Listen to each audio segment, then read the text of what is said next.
नाज़रीन, उर्दू चैनल में आपका खैर मकदम है। महकमे मौसमियात ने जम्मू कश्मीर में अगले 7 दिनों के लिए मौसम की पेशन गोई की है।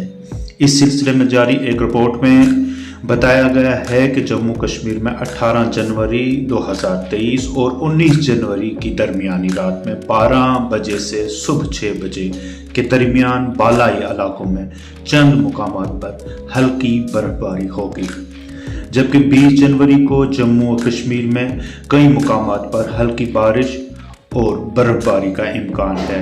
21 जनवरी को जम्मू व कश्मीर में कई मुकामात पर हल्की बारिश बर्फबारी का इम्कान है। 22 जनवरी को चंद मुकामात पर हल्की बारिश और बर्फबारी हो सकती है, जबकि 23 से 25 जनवरी तक इस रिपोर्ट में बताया गया है कि वसी पैमाने पर बारिश और बर्फबारी का सिलसिला शुरू होगा। ये सिलसिला 24 जनवरी तक जारी रहने का इम्कान है। दीजिए इजाज़त, आप हमारे चैनल को सब्सक्राइब करना न भूलें। खुदा हाफिज़।